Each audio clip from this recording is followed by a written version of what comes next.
David Tang, our chairman. David's actually can stand up. And Sam Garrett, non-executive director. Sam will talk to you a little bit later. Okay. Disclaimer. Yeah. About ECR Minerals. Our strategic objective is to discover the next multi-million ounce gold deposit in Australia. Our main focus is on Australia. We, as mentioned previously, the Fraser Institute and others believe in the environment of Australia is rated the second most solid, most prominent mining area in the world, and it's seen to have the greatest amount of support for investors. It's also a very easy country to operate in. You have a large amount of expertise, great infrastructure, and a lot of support services around you. ECR currently owns 5 licenses in Victoria, Central Victoria. Central Victoria, there was a total of 85 million ounces historically mined. We have quite a substantial team down in Victoria, Dr. Rodney Boucher, and we have approximately 5 geologists working with him, all contractors around the area who are supporting our current operations. One of the interesting developments in Victoria, or Central Victoria, is the Fosterville Gold Mine.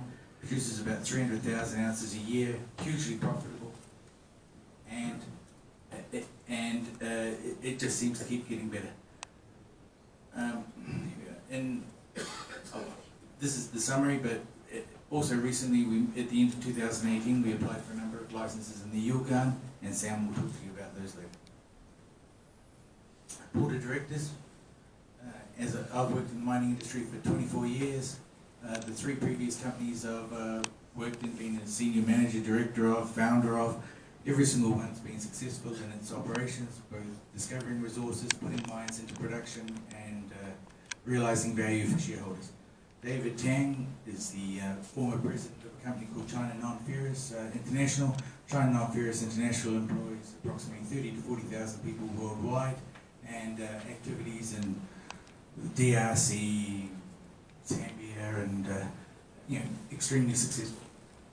Sam Garrett is a relatively new director to join the board. He's got 30 years experience, and he's been extremely successful working for both large multinational mining companies on the exploration side, but also juniors in Australia. So he certainly has the expertise, and he's bringing a bit of life to the board. ECR, ticker symbol ECR. Currently 445 million shares in operation, market cap only 3.6 million, and as you can see, as soon as a junior gets a great discovery, I mean, the market cap can grow certainly substantially from there. So that's what we're focusing on at the moment, discovering a large gold resource in Australia. I've talked to you a little bit. It's the second most attractive jurisdiction for mining investment according to the Fraser Institute. We have investments in 2 other countries, historical investments, but as I said, Australia certainly seems to be the place where it's all happening at the moment. Projects? Sorry, this microphone is terrible. Okay. Thanks. Our main, in Victoria, initially we acquired 2 licenses, Avoca and Baillieston. We've completed drill programs on both areas within Baillieston and Avoca. We had something like 48 prospects within those 2 initial licenses. We picked up another 3 licenses since, and we're doing work on all of them. As I mentioned, we're looking at Windida, or we've applied for 9 licenses on Windida in Western Australia. We've got historical assets in the Philippines and also in Argentina. This is a map of Central Victoria, and as you can see, the main town up here is a place called Bendigo. In the centre, Bendigo was the historic centre for mining in Australia. It was the first location of the Australian Stock Exchange, or the Bendigo Stock Exchange. Gold Exchange was located down here in Ballarat, and as you can see through these through the various gold dots throughout the screen, the amount of mining which has actually taken place, and a lot of the mineralisation over here is more quartz veins. Over here we have quartz veins, but also a lot of disseminated gold, which is being mined at both Costerfield and Fosterville mines. Down here in Ballarat, we've got a substantial mine which is still operating today and mining under the existing town. Bailiston project, the Bailiston project, we completed a drill program there in 2017, and we followed it up with work on two of the prospects this year, both Blue Moon and Black Cat. We were very successful to have a new gold discovery at Blue Moon last year, so it's actually a plus for us. There's not many companies which actually discover a new prospect, discover gold at a new prospect. So we're very pleased with that. We followed it up with some quite substantial, quite reasonable drilling results, which were announced recently. HR3, this is an area which we drilled earlier last year. In the middle of last year, and certainly in the middle of 2017, and certainly we're doing a lot more work there at the moment, and we had a very successful rock chip sampling program in the middle of last year. Another slide on Byron. Blue Moon, this is the place we were just drilled just on 10 holes recently. Our drill program this year was a total of 3,300 metres, which covered both Blue Moon and Creswick. As you can see, this is the intercept which was found last year. This is the results from the first quarter of this year: 2 metres at 17.87, 15 metres at 3.81 grams per tonne gold. That's a picture of the rig on site. Between the drilling at the two prospects, which is Creswick and Blue Moon, the total cost was about $700,000. However, we're very Australian dollars. However, we were very fortunate that 43% of our expenditure is covered by the Australian government in the form of a cash rebate. So the real cost to us to drill the 3,300 metres was only about £250,000. So it's very cheap to explore because there's such great funding and grants provided by the Australian government. A number of other anomalies identified. Black Cat, we've got a small drill program, a RAB drill program going on at Black Cat at the moment, 450 metres, commenced in February. I understand that they finished the last holes yesterday and the samples are going off to laboratory, so we hope to get those back fairly soon. Creswick, this is a historical mining area.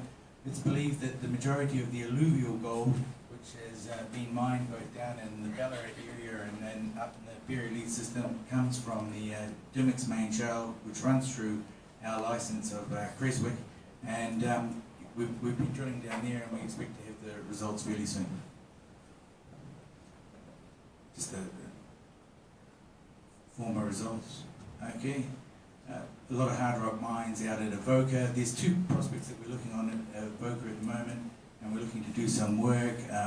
Henry's Hill, which is a form of granite, and also we've got a small area to the north up at Surprise, and there's been previous drilling back in the 90s, and the grade of mineralisation is up to 3 grams per tonne. It's a mixture of not just gold but molybdenum as well, so it looks quite interesting, and so we're doing some further field work on site there.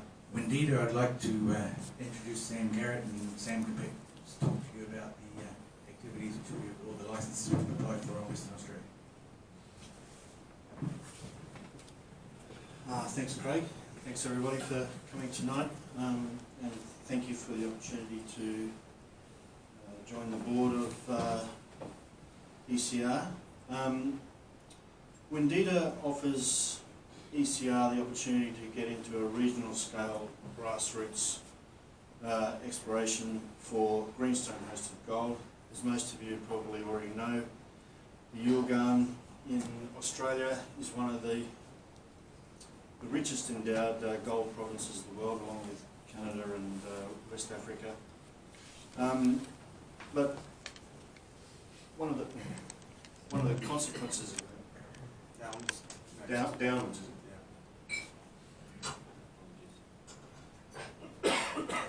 One of the consequences of these are the applications. We've got 9 applications in play for a total of about 1,600 square kilometres of ground in application, mostly in this sort of desert style environment.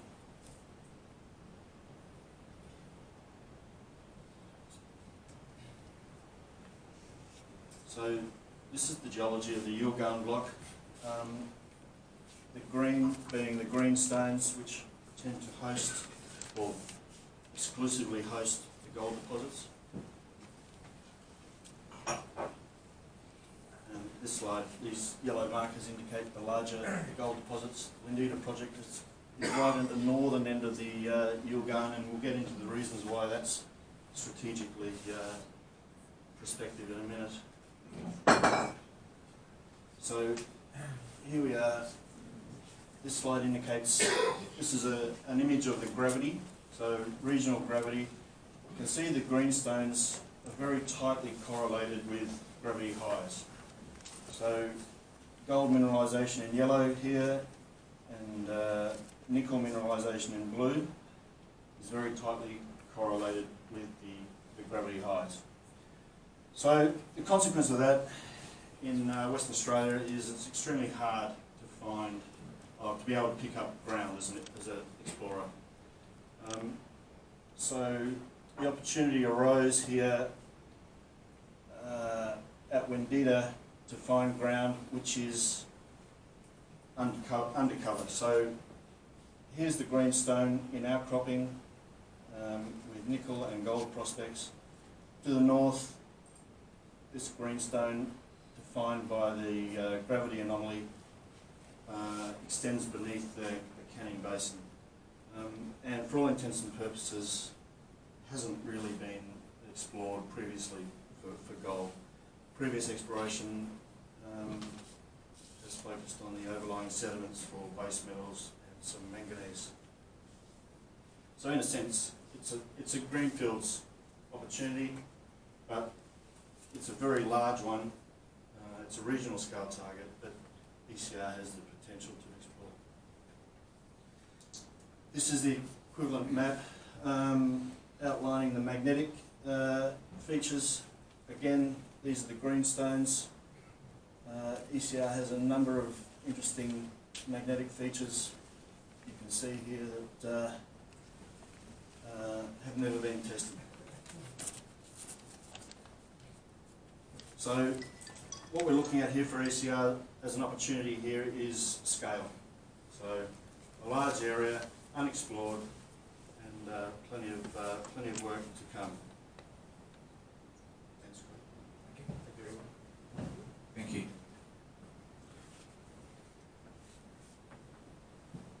We've got two of the assets on our balance sheet. One is the SLM project in Argentina.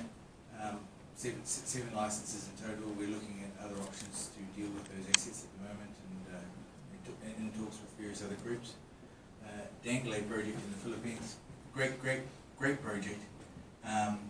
We've earned a 25% interest in this project. The problem is, unfortunately, the government of the Philippines isn't particularly being supportive of mining at the moment. Reasons to invest in ECR: 100% ownership of gold projects in a world-class mining jurisdiction.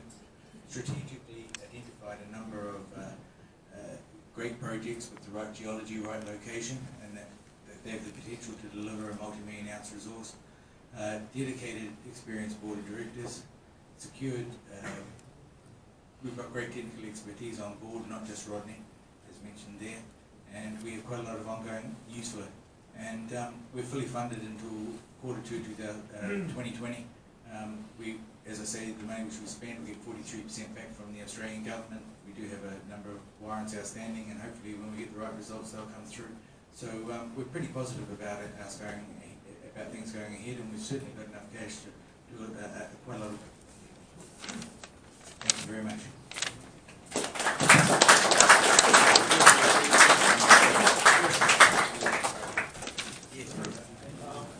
The Yilgarn area of your exploration licenses under application, do you know if there are any other parties that also apply for those lands, and when do you expect to hear whether the application results in an order or not? In Western Australia, it's a first in, first served basis, and we are the sole applicant, so we pretty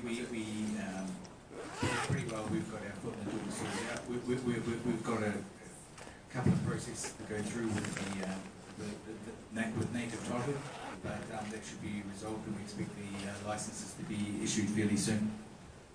Weeks, months? 3 months. Yeah, once you go through the native title process, the native title companies automatically propose your application with a view to negotiating access with you. And once that access agreement is granted, then once that native title agreement is signed,